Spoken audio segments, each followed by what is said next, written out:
Hello students, I am Professor Dalbir Singh. I will discuss with you the paper Macroeconomics. The paper code is 202. This paper is taught to the students of BCom second semester. As far as paper syllabus of the paper is concerned, this is the syllabus of this paper. These are the topics we will discuss in the times to come.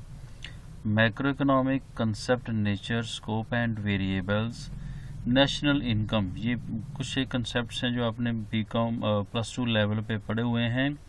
कुछ एक students हैं जिन्होंने नहीं पढ़े तो उनके लिए थोड़ा सा टाइम लगेगा समझने में। नेशनल इनकम मेजरमेंट कंसेप्ट्स हैं, मेजरमेंट है, circular flow of income, 2 sector 3 and 4, consumption function, investment function, multiplier concept and importance, principle of acceleration, classical and Keynesian theory of income, output, employment, income determination in closed economy, inflation, meaning, type, theories, causes, effects and remedial measures, business cycles, meaning, phases, measures of business cycles and Hicksian and Samuelson theory।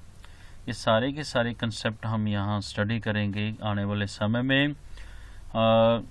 इस video lecture में हम जो discuss करने जा रहे हैं वो है मैक्रो इकोनॉमिक्स का मीनिंग और इसके पीछे जो कंसेप्ट्स रहे हैं, जो स्कूल ऑफ थॉट्स रहे हैं, जो डिफरेंट इकोनॉमिस्ट्स के व्यूज़ रहे हैं वो हम डिस्कस करेंगे। इस लेक्चर में जस्ट हम क्लासिकल के व्यूज़ पढ़ेंगे, आने वाले टाइम में हम दूसरे व्यूज़ भी पढ़ेंगे। तो फर्स्ट पार्ट है, this is the first part of meaning of macro economics.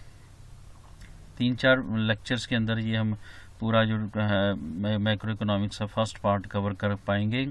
तो फर्स्ट पार्ट में हम करने जा रहे हैं what is macro economics.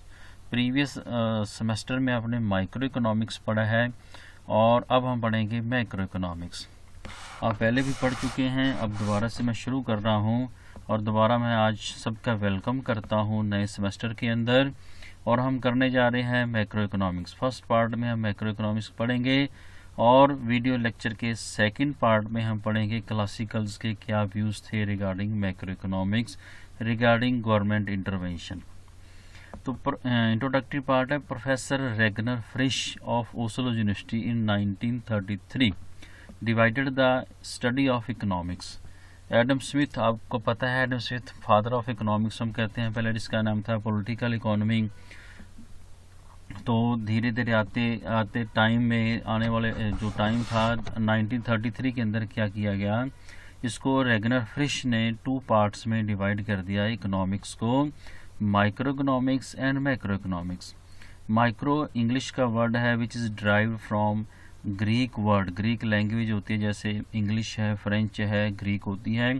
Greek का वर्ड है माइक्रोस विच मीन्स स्मॉल। तो माइक्रो इकोनॉमिक्स क्या है, study of small, study of individuals. Macro word is macro economic English का वर्ड है, it is derived from Greek word makros which means large. Therefore micro economics is the branch of economics, economics की वो branch है that studies the behaviour and performance of an economy as a whole. पूरी economy की बात करेंगे। Micro economics में हम पढ़ के आए हैं इंडिविजुअल डिमांड क्या करता है कंज्यूमर, और सप्लाई क्या है प्रोड्यूसर करता है, firms equilibrium, industries equilibrium, price, simple price. Simple price का मतलब एक इंडिविजुअल कमोडिटी का प्राइस, एक इंडिविजुअल प्रोड्यूसर के लिए प्राइस, इंडिविजुअल कंज्यूमर के लिए प्राइस। तो यहाँ पर जब भी हम स्टडी करेंगे वो सारा एज ए होल पूरी इकोनॉमी के पॉइंट से जब स्टडी की जाती है उसको कहते हैं मैक्रो। हिंदी में कहते हैं समष्टि अर्थशास्त्र, माइक्रो को कहते हैं व्यष्टि अर्थशास्त्र and macro economics is known as in Hindi समष्टि। समष्ट का मतलब पूरे as a whole. In other words याद रखने के लिए ए मैक्रो में ए आता है, ए का मतलब है aggregate, study of aggregates. Micro में आई आता है, study of individuals, I. Micro economics क्या है, treats economic processes that concerns individual, जो इंडिविजुअल से रिलेटेड है वो माइक्रो इकोनॉमिक्स में स्टडी किए जाते हैं। जो मैक्रो में है वो एग्रीगेट्स लेवल पे, पूरी इकोनॉमी के पॉइंट से जब हम कोई भी स्टडी करते हैं उसको कहते हैं मैक्रो इकोनॉमिक्स। तो एग्जांपल है, आपको कोई प्रॉब्लम दी जाए, आपसे पूछा जाए whether it is macro economic problem और माइक्रो इकोनॉमिक। तो एग्जांपल हम ले रहे हैं, a decision of a firm to purchase a new office chair. एक फर्म है ऑफिस चेयर परचेज करना चाहते हैं किसी एक कंपनी से, is not a macro economic. ये मैक्रो इकोनॉमिक प्रॉब्लम नहीं है, एक इंडिविजुअल फर्म है, इंडिविजुअल फर्म का कोई भी डिसीजन हो सकता है, वो पूरी इकोनॉमी को अफेक्ट नहीं कर सकता, but A micro problem. The reaction of Indian house holds, पूरे इंडियन हाउस होल्ड जितने भी लोग हैं, अगर इकोनॉमी के अंदर टैक्सेस बढ़ते हैं तो उनके रिएक्शंस को अगर स्टडी करना है तो उसको कहते हैं macro problem, not micro problem. ऐसे ही आगे टॉपिक आएगा वेदर सेविंग इज़ बेनिफिशियल और नॉट। इंडिविजुअल के पॉइंट से सेविंग बेनिफिशियल है, क्योंकि मैं सेव करूंगा तो मुझे बेनिफिट मिलेगा, लेकिन पूरी इकोनॉमी के अंदर सारे लोग सेविंग करने लग जाएं, खर्च नहीं करेंगे, तो मैक्रो इकोनॉमिक पॉइंट उससे क्या है, सेविंग, अगर इन्वेस्टमेंट नहीं होगा, एक्सपेंडिचर नहीं होगा, तो इकोनॉमी आगे नहीं बढ़ेगी। क्योंकि मेरा एक्सपेंडिचर सेकंड पर्सन की इनकम होगी, सेकंड का एक्सपेंडिचर थर्ड की इनकम होगी। तो मैक्रो लेवल पे सेविंग बेनिफिशियल नहीं है, लेकिन माइक्रो पे बेनिफिशियल है। इस तरह की प्रॉब्लम जो हम स्टडी करेंगे, मैक्रो इकोनॉमिक्स क्या है, स्टडी ऑफ एग्रीगेट्स। तो डेफिनेशन है according to Shapiro, macro economics deals with the functioning of the economy as a whole. Word आएगा होल, एग्रीगेट, इसके वेरिएबल्स हैं जो हम स्टडी करेंगे, इसके अंदर जो भी जिसके बारे में हम पढ़ेंगे वो क्या है, एग्रीगेट डिमांड। वहाँ होता है इंडिविजुअल डिमांड, मार्केट डिमांड, एक मार्केट की डिमांड। ये aggregate means from the point of whole economy. Aggregate demand, aggregate supply, gross domestic product, पूरे देश की इनकम क्या है, सेविंग, ये भी सेविंग जो है ये भी इंडिविजुअल नहीं है, ये क्या है, एज ए होल, पूरी इकोनॉमी के पॉइंट से saving, investment, inflation, deflation, economic growth, unemployment, trade cycles, overall price जिसको कहते हैं जनरल प्राइस लेवल। एक प्राइस नहीं है, एक कमोडिटी का प्राइस, दूसरी कमोडिटी का प्राइस, एक इंडिविजुअल के लिए पूरी जितने भी गुड्स हैं जब उनको सभी को कंसीडर करके प्राइस बनाया जाता है उसको कहते हैं जनरल प्राइस लेवल। ये आप आगे जाके स्टैटिस्टिक्स में पढ़ेंगे कैसे प्रिपेयर किए जाते हैं। International trade, economic planning, fiscal policy, monetary policy, these are the variables of macro economics. आने वाले समय में हम इनको डिटेल में स्टडी करेंगे। एग्रीगेट डिमांड क्या है, सप्लाई क्या है, जीडीपी क्या है, जीएसटी, ये जीडीपी, सेविंग, इन्फ्लेशन, डिफ्लेशन, ये सारी हम स्टडी डिटेल में करेंगे। इस यहाँ तक ये मैक्रो इकोनॉमिक्स है। इसके बाद historical background of macro economics, इस सेकंड पार्ट में हम स्टडी करेंगे कि different school of thoughts. School of thoughts का मतलब है क्लासिकल इकोनॉमिस्ट बहुत सारे थे जिनके विचार एक जैसे मिले। जब एक जैसे विचार मिल जाएं उस ग्रुप को हम कहते हैं स्कूल ऑफ थॉट। केन्स और केन्स के टाइम के जितने भी कंटेम्प्रेरी इकोनॉमिस्ट थे उनके एक जैसे विचार हुए तो उसको कहते हैं स्कूल ऑफ थॉट। जैसे हम कहते हैं मुकंद और उसके स्टूडेंट्स जो हैं वो उसको कहते हैं मुकंदियन। उस टाइम पे पढ़ने वाले स्टूडेंट्स को हम क्या करेंगे, मुकंदियन। तो डिफरेंट व्यूज़ इकोनॉमिस्ट के हैं, classical school of thought, Keynesian school of thought, monetarism school of thought and new classical thought of school of thoughts. इस लेक्चर में हम जस्ट क्लासिकल करेंगे और नेक्स्ट लेक्चर्स में हम करेंगे केन्स, मोनेटरिज्म और न्यू क्लासिकल। तो क्लासिकल इकोनॉमिस्ट कौन थे या क्लासिकल स्कूल ऑफ थॉट कब एस्टेब्लिश हुआ? Classical economics refers to the school of thought of economics that originated in the late 18th and early 19th century, especially in Britain. Classical economist कौन कौन थे? Adam Smith, जिनको कहते हैं father of economics. Adam Smith, Malthus है, David Ricardo है, जेबी से है, जेएस मिल है, माल्थस, जेबी से, ये इनकी बुक्स हैं। इनका टाइम पीरियड मैंने मेंशन किया हुआ है। एडम स्मिथ 1776-79 इस टाइम पीरियड के इकोनॉमिस्ट हैं और इनकी बुक जो लिखी है ये वाली, ये मिस्टेक होगी, David Ricardo, principles of political economy and taxation 1817, John Stuart Mill, principles of political economy 1848, Thomas Robert Malthus, demographic theory दी है इन्होंने, और Jean Baptiste Say JB Say treatise on political economy. These are the classical economist. इनके क्या views थे macro economics से related वो हम डिस्कस करने जा रहे हैं। इन सभी को हम कहते हैं classical school of thought. Classical economist थे, उनका सबसे पहला जो टूल था, सबसे पहला जो बिलीफ था वो ये था कि laissez faire policy. Laissez faire policy का मतलब no government intervention in economic activities. Laissez faire policy का मतलब है कि गवर्नमेंट को किसी भी एक्टिविटी में, इकोनॉमिक एक्टिविटी में इंटरवीन करने की ज़रूरत नहीं है। क्यों नहीं है? क्योंकि वो मानते थे कि full employment is a normal situation of A free market capitalist economy. जो कैपिटलिस्ट इकोनॉमी है वो परफेक्ट कंपटीशन में बिलीव करते थे कि सारा सिस्टम ऑटोमेटिकली चलता है। अगर अंडर एम्प्लॉयमेंट, ओवर एम्प्लॉयमेंट आता है तो वो सेल्फ सस्टेन्ड है, सेल्फ एडजस्टेड है, अपने आप क्या हो जाएगा, एडजस्ट हो जाएगा। और फुल एम्प्लॉयमेंट हमेशा नॉर्मल पोजीशन, नॉर्मल सिचुएशन रहती है किसी भी इकोनॉमी की। जब फुल एम्प्लॉयमेंट है तो इकोनॉमिक प्रॉब्लम आएगी नहीं। जितने लोग काम करना चाहते हैं सभी को रोजगार मिल जाए तो ये फुल एम्प्लॉयमेंट है। प्रिवेलिंग वेज रेट पर, if the prevailing wage rate पर कोई काम करने को तैयार है तो उसको अगर जॉब मिल जाती है तो उसको कहते हैं एम्प्लॉयड है।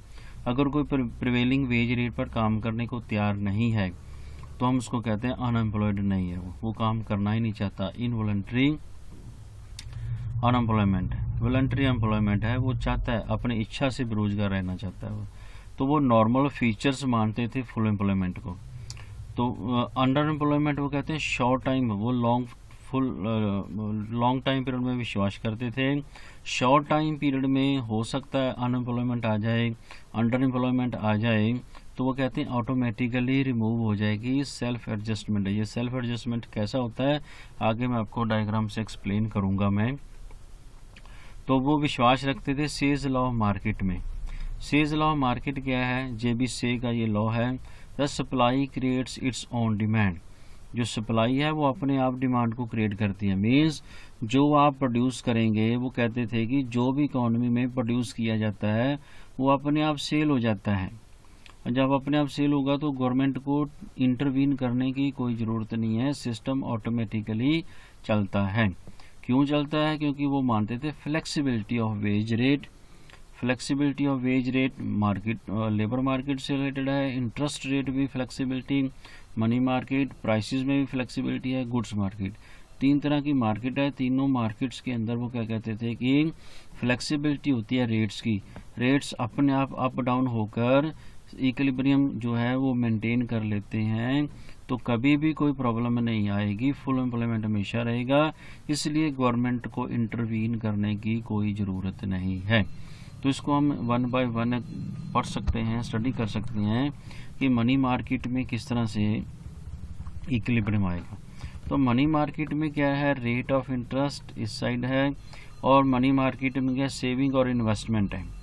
जब सेविंग और इन्वेस्टमेंट, ये फर्स्ट इक्विलिब्रियम पॉइंट मैं ऐसे एक्सप्लेन करूँ इसको, this is first equilibrium point. I पर इक्विलिब्रियम पॉइंट है, इतना हम सेविंग और इन्वेस्टमेंट कर रहे हैं इकोनॉमी के अंदर, और यहाँ पर ये इन्वेस्टमेंट है, ये सेविंग है, इंटरसेक्ट कर रहे हैं, इक्विलिब्रियम पॉइंट हमारा ये आ गया।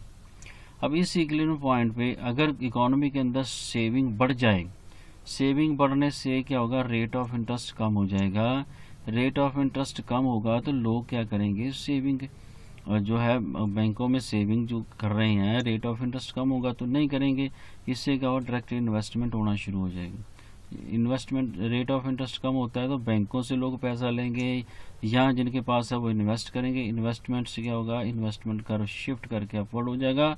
अपवर्ड होगा तो नया इक्विलिब्रियम पॉइंट फिर वहीं स्टेबल हो जाएगा जहाँ पर पहले वाला हमारा रेट ऑफ इंटरेस्ट था। इकोनॉमी के अंदर सेविंग और इन्वेस्टमेंट बढ़ जाएंगे। ऐसे ही रेट ऑफ इंटरेस्ट के बढ़ने से भी सेम प्रोसीजर होगा, लेकिन अल्टीमेटली होगा सेल्फ एडजस्टेड होता है, यहाँ से मूवमेंट होकर इक्विलिब्रियम नया इक्विलिब्रियम पॉइंट यहाँ स्टेबल हो जाएगा। ये मनी मार्केट के अंदर है, ऑटोमेटिकल एडजस्टमेंट होगी। तो ऐसे ही नेक्स्ट वाला जो है वो गुड्स मार्केट में भी है। गुड्स मार्केट में हम क्या कर रहे हैं, फुल एम्प्लॉयमेंट लेवल है Y1 के ऊपर, फुल एम्प्लॉयमेंट लेवल है। हम कोई भी इनिशियल पॉइंट ले सकते हैं। मान लो हमने ये इनिशियल पॉइंट लिया, ये वाला इनिशियल पॉइंट है हमारा। यहाँ पर क्या है, long run supply, aggregate supply है, ये हमारा शॉर्ट रन सप्लाई है, और ये एग्रीगेट डिमांड कर्व है। डिमांड कर्व डाउनवर्ड स्लोपिंग है, सप्लाई कर्व अपवर्ड स्लोपिंग है। इनिशियल पॉइंट हम यहाँ पर हैं। इकोनॉमी के अंदर मान लो फुल एम्प्लॉयमेंट लेवल है एट प्रेजेंट। इकोनॉमी के अंदर अगर एग्रीगेट डिमांड कम हो जाए, मीन्स लोग डिमांड करना कम कर देंगे, तो इनिशियल प्राइस P1 है और फुल एम्प्लॉयमेंट लेवल Y1 है, और प्राइस क्या होंगे, कम हो जाएंगे। प्राइस कम होंगे तो ये सेल्फ एडजस्टमेंट सिस्टम है। प्राइस के कम होने से सप्लाई कह रहे हैं वो कम होकर सप्लाई कर बैकवर्ड शिफ्ट कर जाएगा। बैकवर्ड शिफ्ट तब तक करता रहेगा जब तक दोबारा से डिमांड और सप्लाई एक दूसरे के इक्वल ना आ जाए। यहाँ से जो एरो लगे हैं यहाँ से मूवमेंट यहाँ होगी, नया इक्विलिब्रियम पॉइंट फिर क्या होगा, फुल एम्प्लॉयमेंट पर आ जाएगा। सेम अगर इसी प्रोसीजर को ऐसे कर दूँ, यहाँ से अगर ये इनिशियल पॉइंट ये वाला हो, यहाँ से एग्रीगेट डिमांड अगर बढ़ जाए, AD2 से एग्रीगेट डिमांड बढ़कर AD1 हो जाए यहाँ पर, तो इससे क्या होगा, इकोनॉमी के अंदर ओवर एम्प्लॉयमेंट, प्राइसेस यहाँ P3 हैं, प्राइस बढ़कर यहाँ पहुँच जाएगी।